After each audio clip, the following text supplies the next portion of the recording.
Hey everybody, Tuesday morning on the horizon. I'm Mike, joined by Eric. Wonderful to have you here. We're live on Facebook. Uh, Super excited to talk today about your website. And if you haven't realized, your website is more important than ever before. Uh, if you thought it was a brochure, if you thought no one came to you because of your website, interestingly enough, Eric and I were talking to a law firm yesterday. They weren't sure people were finding them on the web. If you had any doubts about that, you certainly should not doubt that now. Your website is basically like your store. And if people are walking by your website or like they're walking by your store and that experience isn't great, they're going to keep on walking. So today for 20 minutes, we're going to talk about your website, how we can make it engaging, how we can make it a lead generation machine for your business, and how to maybe think about it a little bit differently than you did a couple of days ago. Eric?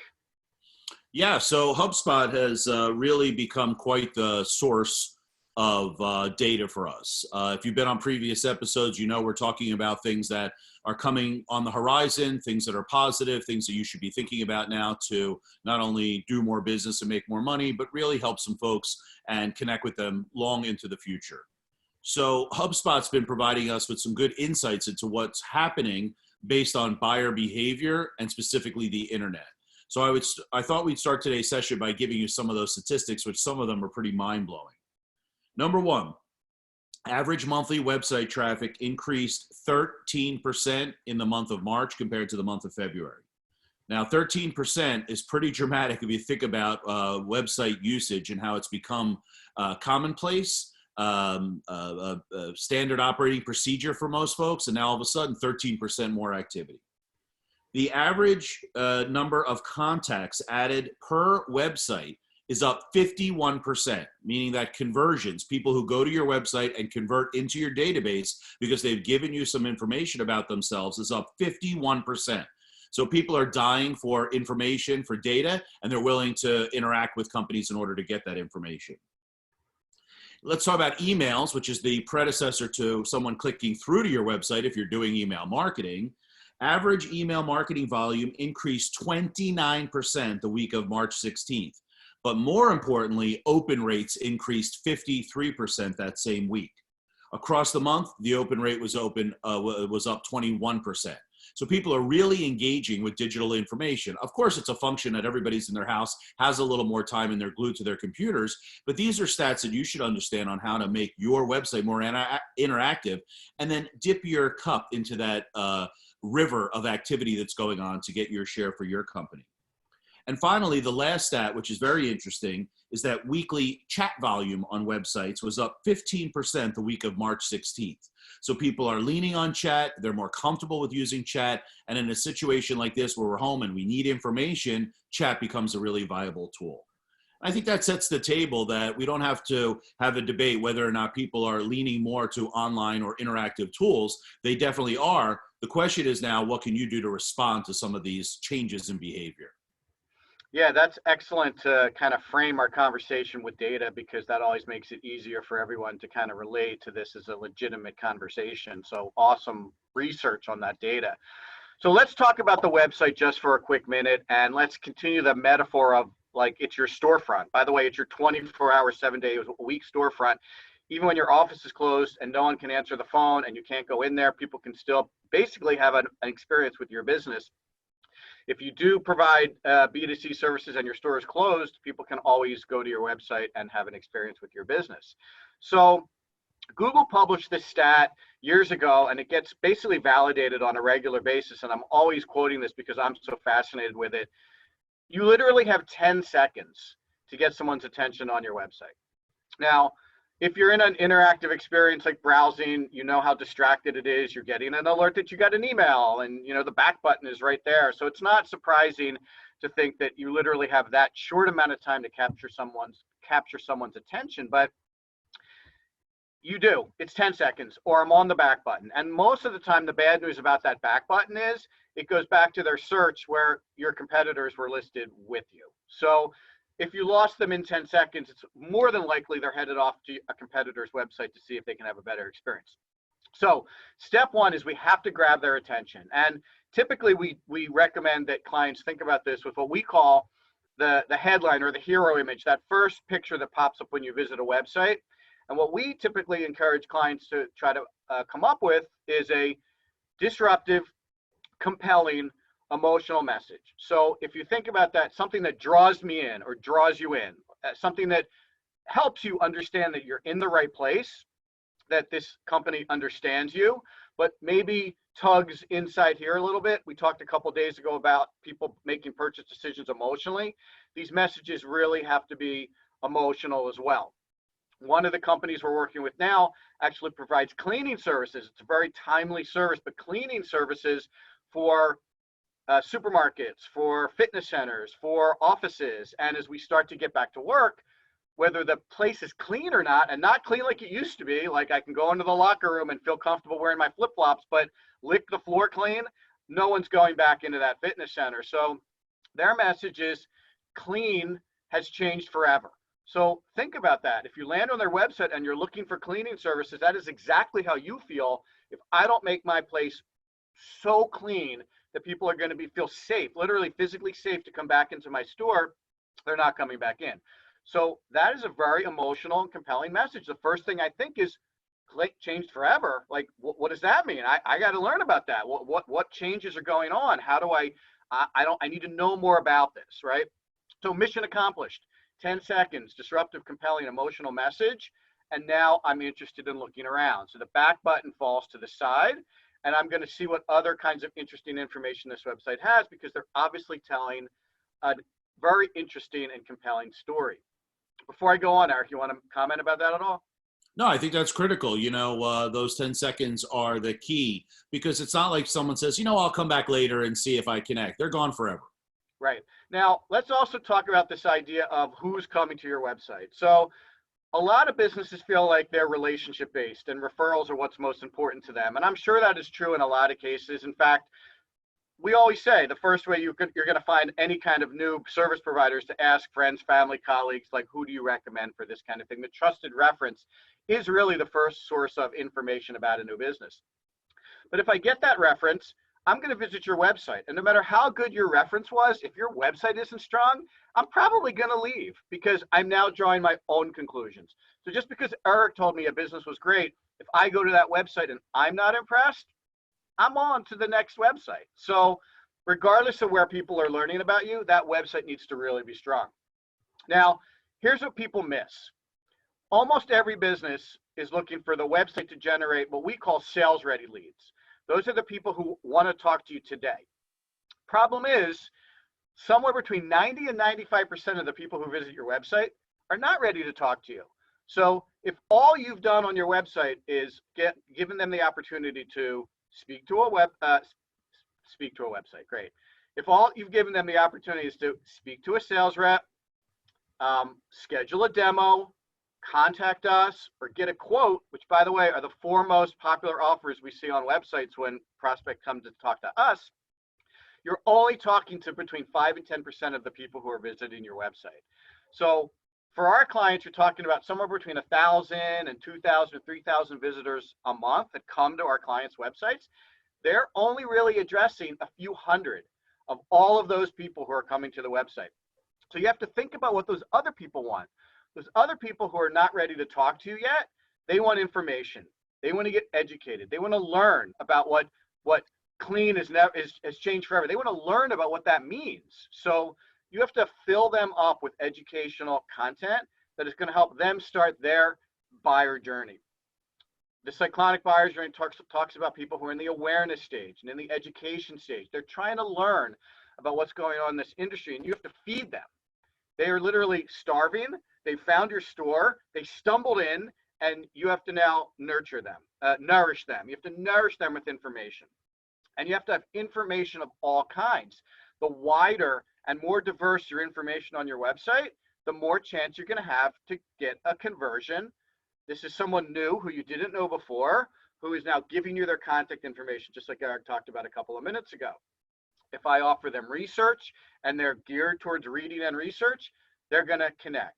If I offer them video and they prefer to watch, then if you do video well, you can drive a conversion on your video as well. If they're interested in graphics or visual representation of information, you might be looking at slide decks, presentations, infographics. These are all the variety of content that you have to offer for people at all different stages of the buyer journey. Eric, maybe you could talk a little bit about how we decide what kinds of content to provide people in their buyer journey based on the questions they might be thinking about when they visit a website. Absolutely. I mean, we've talked about personas over and over again, right? And a persona is a description of the person you're looking to attract through your marketing. But here's the problem. The persona's pains and problems have shifted in some way due to this pandemic, right? I'm now fearful of other things. Just like before, to Mike's example, our client who cleans big box retail stores, gyms, and universities, before, janitorial was kind of an irritating expense. Yeah, I'll clean the bathrooms once a week. Now it's shifted completely to my stores must be sanitized and I must show that to my customers every single minute. They've shifted. So you want to spend some time to revisit and getting to know your target audience. When you revisit them and see, well, what are they thinking about now? What are their biggest concerns now? You can alter not only your messaging, as Mike talked about earlier, but what you're offering them, right? Offers that worked before might be a little bit less interesting to them now because their focus is elsewhere. So a good example would be right now, there are many people on this webcast interested about how to make their website more engaging, where 3 months ago, you might have been satisfied with your website. But now you're like, oh, I'm really dependent upon my website because my physical location is closed. So really revisit and get to know your target audience again. To Mike's second point, how do you know what to give them? Is you want to give them value. What's valuable to them to help them answer those questions, to help them solve those problems that your company does so very well. And that's a strategic exercise that a lot of people like to jump over and just get to the tactical stuff. But a little bit of conversation, talking to your best clients, talking to some prospects, talk to some prospects that didn't sign with you 3 months ago, see where they are now and how they're feeling. Those are the ways you can decide what that experience should be like. Yeah, Just to add on one more thing about conversion, I think now that people are distracted, even when you get to the conversion point, you really want to create a more simple experience, right? You want to make it so that it's a Fisher Price level, right? When you see a child's toy, you immediately understand what to do. There's no thinking involved.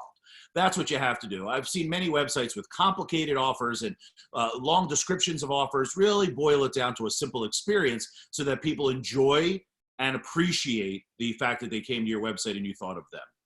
Yeah, that's very good advice. And if you guys want to learn a little bit about how we actually come up with these content, I offer ideas for websites. A great way to do it is to just simply start listing the questions that prospects ask. So salespeople have this information inherently inside of them because they talk to prospects all the time. But if you know that, well, when I first jump on a call with a prospect who doesn't really know us well or doesn't really know what's going on in our industry, here are the 3 or 4 questions that they typically ask. Those are excellent places to start when you're trying to decide what content to offer people who visit your website. And those are early buyer journey questions. You'll notice that as prospects move through their buyer journey, they ask different questions. Obviously, the questions they ask before they sign are different than the questions they ask when they first are starting to get to know you. And that's the same way you want to start to figure out what content to offer and when. There are going to be pages on your website that are specifically designed for people who are later in the buyer journey. And there should be pages on your website that are specifically designed for people who are just learning about your industry and learning about how you help them. So the questions that prospects ask are a great place to start in terms of understanding what content to offer. I'll give you a more practical example. So we're actually about to publish either today or tomorrow a new ebook on how to make videos at home. Now, obviously, video is hot. And the way people used to make videos was they had a production company come in and shoot videos in their office and shoot videos with their people. And they would collect a bunch of videos from that and they would have video content. Well, hello, we can't do that anymore. So today people are doing videos in their homes and they're actually coming out quite nicely. So with a little bit of an adjustment in terms of how you think about that video and the tools you use, all you guys could be making videos at home for your website that help tell your story, provide emotional, disruptive, and compelling content, and answer visitors' questions. There's a ton of advantages of having video on your website. The most important is people stay on your pages longer. And Google is using that as a signal as to whether that page is high quality content or not. And the higher Google ranks your pages, the higher they rank you. So when you can have video on your pages that cause people to click and stay and visit other pages because they're engaged with your content, you're doing a tremendous amount of heavy lifting in terms of helping your pages and your site rank on Google. So this is a really brilliant example of how all of the marketing tactics today are so interconnected. We've talked about your website, we've talked about video, we've talked about content marketing, we've talked about email marketing, and all really in the context of giving your visitors to your website a really amazing experience. Speaking about amazing experiences, Mike, in the last few minutes we have today, I came up with some ideas for making the website more engaging, and I thought that video is a beautiful segue. Not only videos, but 360-degree videos. These are very hot, very easy to make. My son is a real estate agent here in Philadelphia, and he's now going into empty homes and apartments doing 360 videos so that he can then show them to prospective clients without having them have a visit to the property. Think about it. You used to bring people in to see your virtual data center. Now they're not visiting your plant. Do a 360 video, put it on your website. They can still get the feel. Of course, it's not the same as visiting live, but in today's world, it's just as good. Number two is, you've all heard about augmented reality and virtual reality, those crazy goggles that you're wearing. This is more of enhancing the experience. We have a design firm that helps, or architecture firm that helps people design office spaces. They're using virtual reality to then give the prospective clients samples of what their office might look like with the current designs they're recommending. The third one are quizzes and polls. People love taking them. Once again, back to simple experience. Let's get some information. Let's give you the results. And it's a great way to convert someone, because by asking them a question or how they feel about a topic is a great way to start a conversation. You want to also personalize the experience, right? When someone gets to your website, have a little pop-up that says, would you prefer to receive email follow-up every week, every month, every year? It's up to you. You can personalize the experience. Also, with cookies, we know who's been there and who's been back, so you could do things like progressive profiling. Ask them a few little questions the first time they come. When they return to your website, ask them a couple of more questions as you start to build out this profile of this person, their preferences, details, demographics, and psychographics. And finally, the fifth thing, which I highly encourage you to do to make that website more engaging, is integrate it with social. Social media is obviously through the roof when it comes to usage these days, because we're at home, we don't have the commute, our phones are right next to us, our computers are open on our desks as we're using social media more. If you can integrate the social and your website, you're driving more traffic, you're giving them more of a interesting experience, and of course, the whole point is to build that relationship with your website visitor, albeit through marketing. Anything to add to that, Mike? Yeah, those are really awesome ideas. And if you guys are interested in a little bit of a 301 advanced topic related to what Eric's talking about, as you get to know your prospect who's on your website through progressive profiling and by asking them some additional questions, you literally can start to qualify them as to whether they're a legitimate prospect to talk to a sales rep or not. And we've done this with clients recently where the questions that the prospects are asking, where they just feel like they're on a website and they're answering some questions to get a little bit of better experience, we're using to build a lead scoring model in the background. And as they answer questions about their business or answer questions about them personally, that information is feeding a lead scoring model. And then that lead scoring model is deciding whether this is a prospect that our sales rep should spend their time with, or this is a prospect that needs a little more nurturing. So, you know, if you do have a sales team and you're looking to provide them with high quality, well-qualified leads, the website experience is an excellent way to literally hand them an information, hand them a lead that you have a lot of information about. And yes, you can do some of this with chatbots too. Chatbots is one way to build that lead qualification exercise along the way, but you can also do that with pop-ups. There's such a wide variety of tools available for your website now. And that rep can pick up that lead and already know so much about that prospect to provide a really personal experience, which goes to what we talked about a couple of days ago, making them feel safe, making them feel like you listened, and making you feel like you know them so much better than your competition, that you're who they want to do business with. With that, I'll wrap it up. Thank you so much for joining us today as we talked about websites. Good news, the golf courses in Pennsylvania are going to be open on Friday. Eric and I are looking at our tee time already. Thank you so much, everybody. There'll be more good news tomorrow and the next day as well. We're super happy you joined us, and we'll see you all back here tomorrow. Thank you so much. So long.